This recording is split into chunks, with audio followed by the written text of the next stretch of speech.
y'all, it's your favorite Armadillo Lord here, and we're in the final stretch of our journey in Recharge Yellow as we're at the Pokémon League, ready to face the Elite Four and the Champion. This is how our adventure comes to a close. Before I head on into the Lion's Den, I make the final checks as I won't be able to turn back once I head in. When I eventually enter, my first challenge of the Elite Four is Lorelei, the Ice-type user. I make good progress against her as Pikachu is able to hold strong against Dugong as she takes her down. Only for Lorelei to return the favor as she has Jinx take down Pikachu, causing me to send out Kangaskhan to finish the job. What she's able to do is Jinx is no match for the mama of our team, avenging her down child Pikachu. Now we enter a duel with the potions as both Lorelei and I keep healing our Pokemon till one of us runs out of potions and the other Pokemon is knocked out. In the end, Cloyster loses this duel and Lorelei is out of potions for the remainder of this battle. But she still has ways to heal her Pokemon as Slowbro knows rest and is just stalling this battle out. After countless rests and dragging it out, Slowbro is finally down, leaving Lorelei down to her last Pokemon, which also knows rest as Lapras repeats the stalling process like its predecessor did and in delaying the inevitable. And that inevitability occurred once Lapras went down, handing me the victory against Lorelei and leaving 3 more members of the Elite Four left to deal with. The second member that we have to deal with is the Fighting type Master Bruno. Starting off with Alakazam, he surprisingly makes quick work of Onix. He follows that up by one-shotting Hitmonchan, leaving 3 more to go. He gives him only the same treatment as it goes down easily like the previous 2. Poliwrath does no better as he gets knocked down with 1 hit. The last Pokemon is Machamp and he too goes down with 1 hit, and with that clean sweep, Bruno goes down, leaving 2 members to go. The next member to deal with is Agatha, Professor Oak's old childhood rival. The match starts off with a bang as Gengar uses Explosion to try and take out my Pokemon, but thankfully Agatha's gamble failed as Kangaskhan survived and leaves 1 less Pokemon to deal with. The second Gengar is a different story, as while I'm able to take it down, it wasn't that easy as Kangaskhan is hanging on by a thread. A full restore is able to fix that, and because of that, Kangaskhan is still in while it takes down Golbat. But all good things must come to an end as Kangaskhan's luck streak has ended at the hands of Weezing, so I send in Alakazam to finish, which Alakazam is able to do with ease, leaving Agatha down to her last Pokemon. Arbok suffers the fate of being one-shot, bringing it down and defeating Agatha, leaving 1 more Elite Four member left. The final hurdle before the championship match is Lance, the Dragon-type Master. Starting off this match, I see an easy path to a quick knockout, so I switch out Lapras for my Pikachu. Taking the switch in hit like a pro, she's able to return the favor with a Thunderbolt that takes down Gyarados in 1 hit due to its 4 times weakness. But a critical hit from Aerodactyl takes down Pikachu, so I have Alakazam take her place and avenge her. With some difficulty and major injuries, Alakazam is able to take out the fossil Pokemon. Due to Charizard missing with Fire Blast the last turn and Alakazam being able to outspeed it this turn,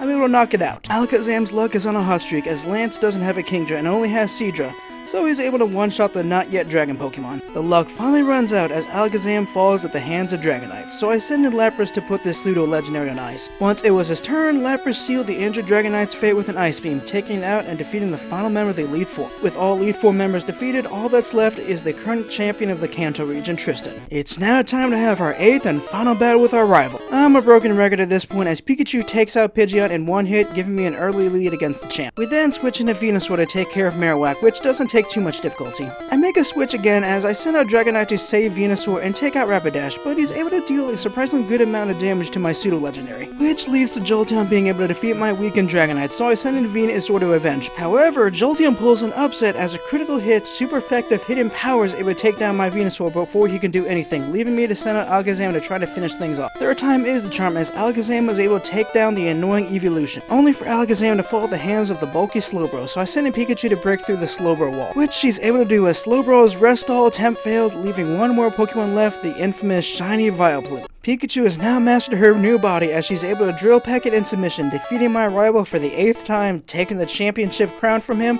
and cementing my dominance over him. To pour salt to my rival's wound, his grandpa, Professor Oak, arrived to congratulate me. After those pleasantries, we then registered my team in the Hall of Fame and took our place as champion of the Kanto region. We then get the end credits and reflect on how much my team and I have made it to this point. Once the credits have rolled, it's time to explore the post-game. Oak gives us the Tri-Pass to explore the Sevi Island. Before I head to Vermilion City, I make a stop in Cerulean City to explore an area inaccessible to those who weren't the champion. With my new status, I'm able to venture into the ominous Cerulean Cave. Even with my new status, I'm still at the mercy of the environment, and in this case, I never got Rock Smash, so my time here is going to be a bit more complicated. Even with that issue, I still made it to the end, which is home to the legendary Mewtwo, and I challenged it. After some complications, I decided to say screw it and toss the Master Ball at him, which is a guaranteed capture. After that, we head to Vermilion City and learn that the Sevi Islands are not ready, and with that, my time in Recharge Yellow has come to an end. Thank y'all so much for joining me on this journey through this ROM hack. We had a good run, but all good things do have a stopping point. Be sure to like and subscribe as there's plenty of Pokemon content for me to make, from other Pokemon ROM hacks